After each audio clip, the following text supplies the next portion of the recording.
Welcome, this is Joe and Hannah of the Martinez Tribe coming to you through the DLD channel.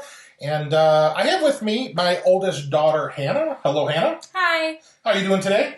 Doing good. All right, so in this episode, I'm going to talk a little bit about ministry and family and church planting. And so, Hannah, you being the oldest, you've been around this family longer than any of your siblings, is that right? I believe so. How long have you been part of this family? A little over 15 years now. Okay. Is it working out for you, this whole family thing? It's okay. It's all right. Are you looking at other options, or are you going to stay with us for a little bit? I mean, college sounds nice. Looking forward to college.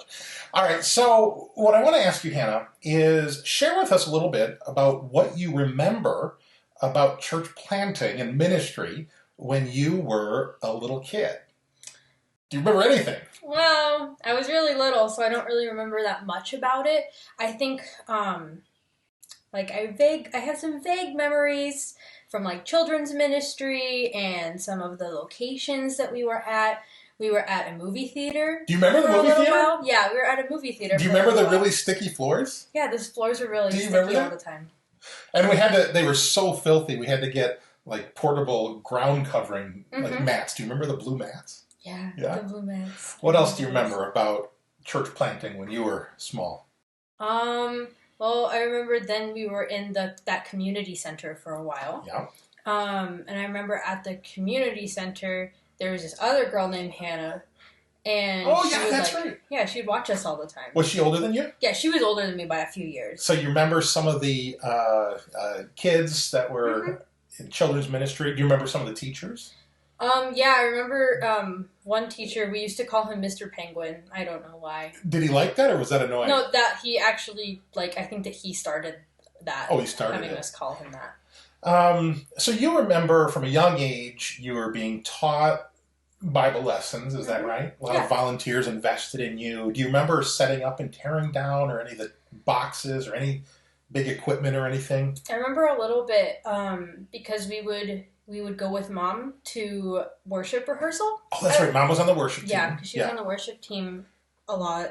So we would be there as they were setting up the worship supplies. That's right, yes. And then we would be there later because since you were pastoring there, we would be there later as well. You were like the first ones there and the last ones to leave. Yeah.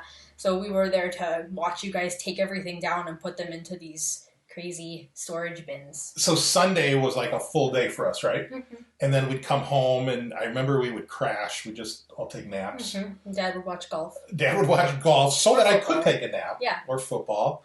I remember Mom going early with you but you would stop at McDonald's sometimes. Yeah, we would stop at McDonald's almost every week. So was that a treat? Was that something you looked forward to? Yeah, and then I remember my siblings and I would fight over the portions divided up. Wait a minute.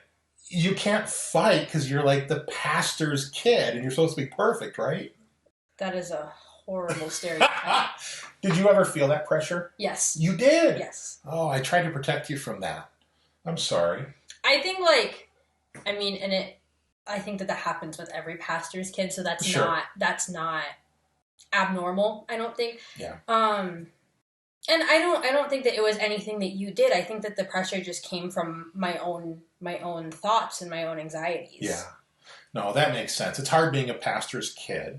But is there anything that you want to share with, was it a good experience? Was it a bad experience? Was it a neutral experience? I think it was a really good experience for me. I think that I have learned a lot of leadership skills from you, actually. And a lot of communication skills from you, seeing the way that you were able to preach and communicate with other people. Yeah. I think that it was really cool to be able to see that. Oh, nice. And now, in your experiences in theater, that's helping as you're on stage and projecting and acting. Well, that's great. So in a little bit, I'm going to talk about how it's when you're in ministry, like church planting, it impacts the entire family. It's not just the pastor. It's has an impact on the whole family. And you would say that that's true? Yes. All right. Well, thank you, Hannah, for this little interview time. You're welcome. We love you, and I'm going to give you a hug. All right. We'll see you later. Okay. Love you. Bye. Love you. Well, I want to share with you this week 3 reflections on church planting from the life of Moses. Now, I understand Moses was not exactly planting churches. I get it.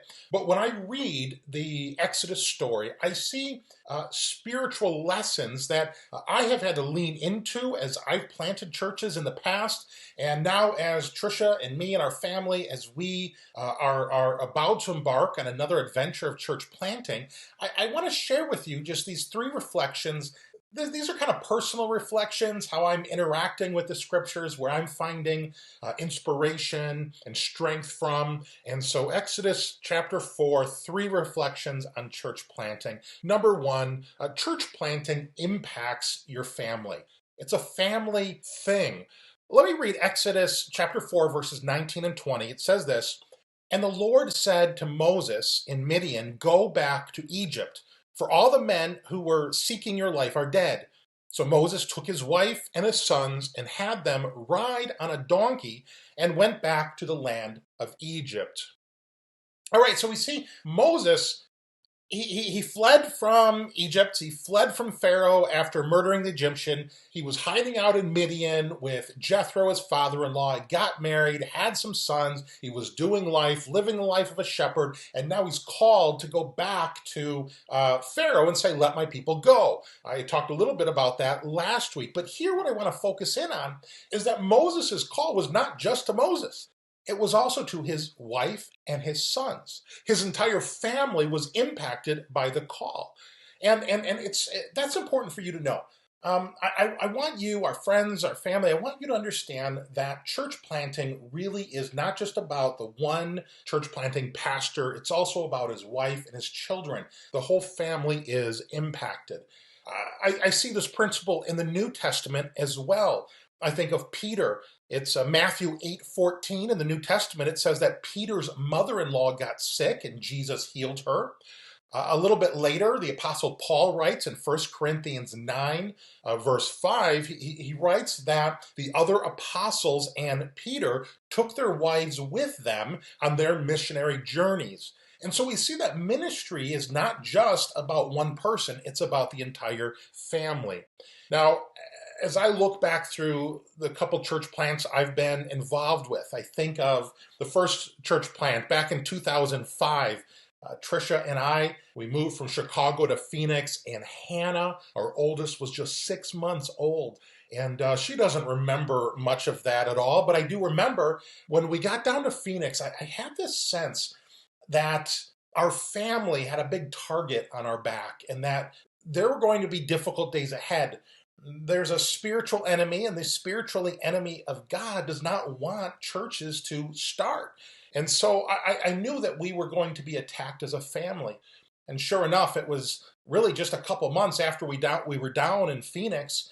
Hannah was less than a year old. She fell off the changing table. She landed on her head. She went unconscious. She stopped breathing. I remember Trisha yelled out, "Joe, call 911." And ambulance came and fire trucks, and Hannah had to be airlifted to the Children's Hospital in Phoenix. What a scary time, incredible scary time. My family was experiencing hardships and trials and attack.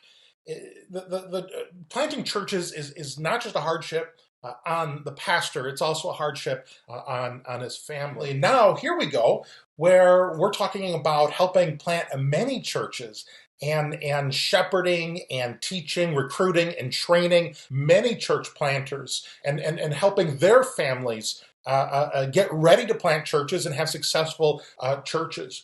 And so here's what I would ask you to do. Pray for your pastor and his family. If you are in a church, if you've been blessed through the ministry of a church, there's been people that have gone before you that helped start that church. They have sacrificed much to start that church. Even if that church was started 50 years ago or 100 years ago, so much has been done before you. to get that church going so that you could experience the blessing, the teaching, the spiritual nourishment that came from that church. Pray for your church, pray for your pastor's family, and then also pray for our family as we embark upon this church planting ministry. Pray for our family because church planting impacts families. All right, here's a second reflection I've had this week. Church planting is daunting. It's difficult, daunting work. Let me read Exodus 4:21. And the Lord said to Moses, when you go back to Egypt, see that you do before Pharaoh all the miracles that I have put in your power, but I will harden his heart so that he will not let the people go. All right, I find this to be a funny little verse because, in essence, God has given Moses a huge task. Pack up your family, go back to Egypt, tell Pharaoh, let my people go. You're going to be the savior to the enslaved Hebrews in Egypt. But here's the thing, Pharaoh's not going to let you go. I am giving you an impossible task to do. And God even tells Moses ahead of time, this is an impossible task. I'm telling you, go, do this thing. It's not going to work out very well. It's going to be very difficult, very daunting. I cannot imagine Moses even knew half of what was going to happen. Did he know the 10 plagues were going to come? No. Did he know that the Hebrews would turn against Moses and start attacking him because now the Hebrew slaves had to make bricks without straw? What an impossible task God was calling Moses to do. It was an impossible task without God's help. And I think that's the point. Any ministry calling, especially planting churches, it is an impossible task without God's help. I remember in the early days after planting a church in Milwaukee in 2007, I think the church was really just a couple months old. So we just launched. We were meeting in a movie theater in Milwaukee. And I remember it was an older theater. It was like a $1 theater, not the $12 or $18 theater, but the $1 theater. And so it was run down and the floors were sticky. Anytime you'd walk on the floors, there's like stick. It was really, really gross. We had to buy flooring to bring in because we didn't want kids crawling around on the floor of the theater. Anyway, I remember it was one Sunday and it was just as the service was about to start, the power went out. And it wasn't just the building that went out, it was like the whole city went out. There was no power. And here we are in a movie theater. Now, if you've ever been to a movie theater, there's not a lot of windows in where the people sit. It's pitch black. We could not hold the church service in the theater. And so what we had to do is we went out into the lobby and we held church service in the lobby because at least we could have some light coming in from the windows, and everybody was just huddled around and we sang some worship songs and I taught from the scriptures. We prayed together. I've pastored a lot of services and I don't remember a lot of them, but I remember that one. There's always challenges, always daunting, difficult things to get over. Church planting is difficult, always barriers, always obstacles. All right, here's the third and final reflection for this week. Number 3, church planting requires partners. It does, it requires partners. Let me finish up by reading Exodus 4, verses 29 to 31. Exodus 4:29, then Moses and Aaron went and gathered together all the elders of the people of Israel. Aaron spoke all the words that the Lord had spoken to Moses and did the signs in the sight of the people. Those signs, I talked on this last week. God gave Moses 2 miraculous signs. One is he had the staff in his hand. He said, throw the staff on the ground. It turned to a snake, then turned back into a staff. The other miraculous sign is Moses' hand. He put it in his cloak. It turned leprous or diseased.